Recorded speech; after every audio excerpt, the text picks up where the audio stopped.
What would you give your stress level 1 to 10? Just in this moment. So I'm hearing a 3. Who said 3? You're not old enough to have a 3 stress level. You're supposed to be like 80 before you realize that all the crap you worry about isn't worth worrying about. And then you can have a 3 stress level where you just don't care. I can't wait to get old and just not care. That'd be great. You're too young for that. But somebody said 10. Did you say 10? And I'm not going to ask you why. In fact, I don't even have to. All right, here's what we'll do. We'll do another one real quick. I know this is personal, but at every location, play along. Just close your eyes. Get the thing on your mind that is the greatest source of stress in your life at this very moment. And you better not be picturing me. All right, get it on your mind. What is the single greatest source of stress in your life? We'll broaden it a little bit. Not in this very, very moment, but in this season of your life. All right, you got it? Now, open your eyes. You're gonna be shocked, but I know what you were thinking. I know this much. I know that the thing that you thought of fell into one of the following 4 categories. Okay, it was either related to a place, a pace, a problem, or a person. Or maybe peoples, just in general, all of them, every last one of them, just human beings, Homo sapiens. So it's either a place that you're going after this, or even for some people, church can be stressful. It can be stressful I'm sure it's stressful to come to Elevation. I'm sure it's, if you've never been here, especially because it's confusing, because they got like violins and cellos on the stage, but then they start shooting laser beams and it's mixed messaging. Like, what kind of church is this? Is this a white church, black church? It's a traditional church, yes. Yes to all of the above. It's the kind of church where you can't figure out what kind of church. It's a good news to all people kind of church. But some of the stressful places that we will go this Christmas season, it can be a place. If you have to fly, certainly understand your dread for that experience. Just walk through the airport telling yourself over and over again, I'm not a human, I have no rights, and you'll be okay. The pace of life, I hear people mention this a lot. How you doing? Busy. No, I'm busy. Busy. I'm busier than a one-armed wallpaper hanger. They said that to me the other day. I think that's weird. Busier than a 3-legged cat trying to cover up his poop on ice, somebody said to me. Yeah. Run around like a chicken with my head cut off. So violent. All I said is, how are you doing? You're like decapitating chickens. So it's like the pace of life.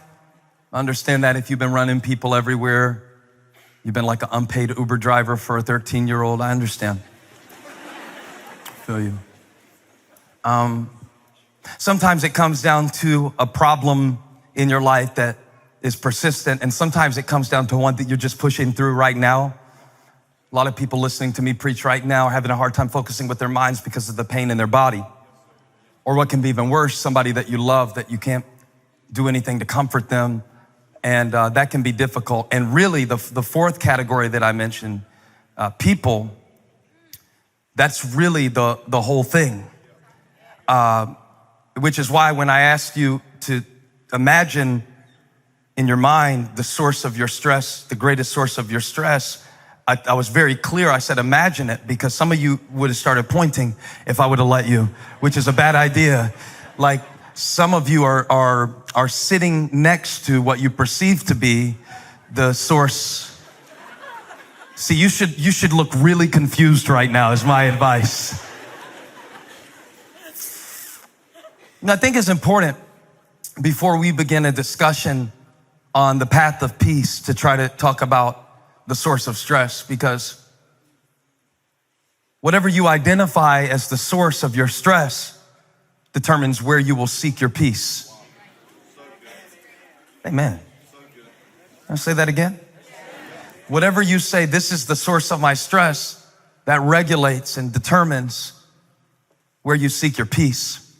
And so the Christmas story, of course, comes along and challenges us in all of those ways that we experience stress and pressure. Christ is born to challenge us as it relates to our expectation of peace. The Jewish people had a very particular expectation of the kind of peace that the Messiah would bring. Zechariah states it very clearly and paints a picture of the kind of peace that the Jewish people were looking for God to bring through the prophesied Messiah. It features such expectations as mentioned in verse 74. He says that this Messiah will rescue us from the hand of our enemies. Notice the word from. The expectation of peace for the Jewish people is that God would deliver them from their circumstances, from their oppression, from their being marginalized, from their poverty, from their despair, and from their darkness. It was surprising then for me to see the shift that Zechariah made in verse 79, where he said that the rising sun will shine on those living in darkness and in the shadow of death. And so it represents a shift in perspective that God does not always rescue me from. Sometimes he visits me in my trouble. And for so many years, I have thought that the thief of my peace was other people or certain places or the schedule of my life, which is kind of funny because I'm the one who said yes to all that stuff that I'm stressed about. And so now I'm asking God to take away the things that I committed to.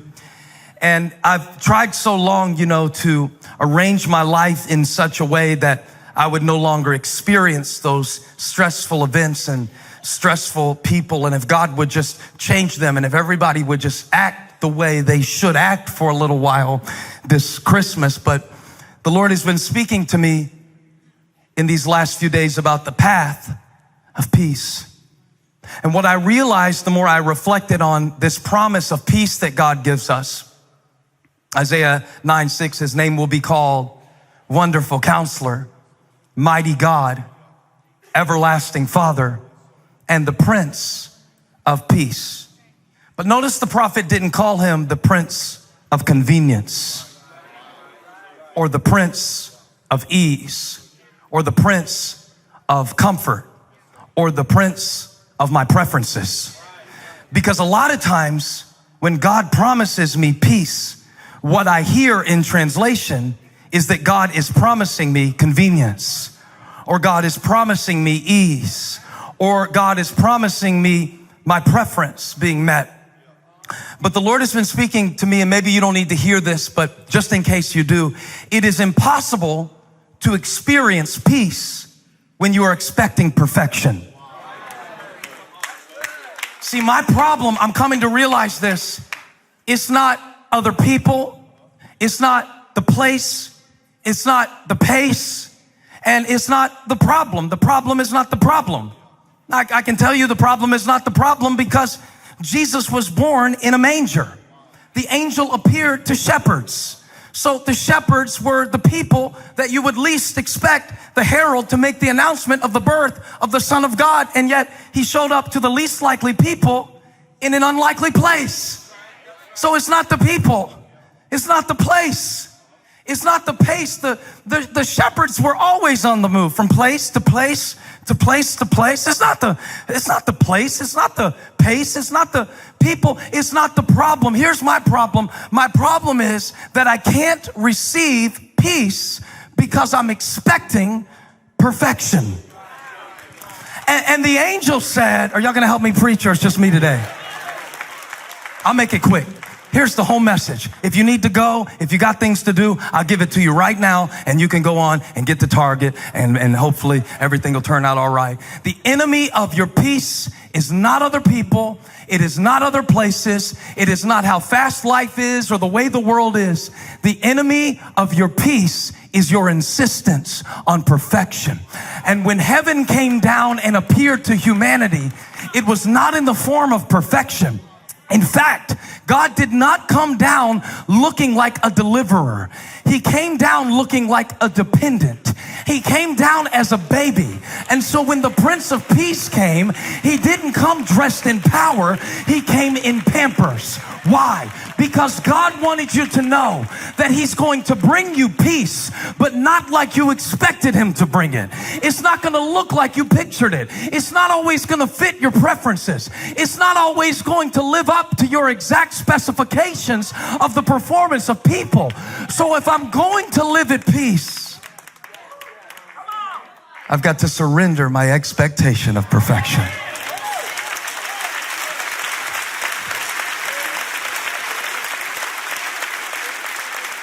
I feel like I can leave.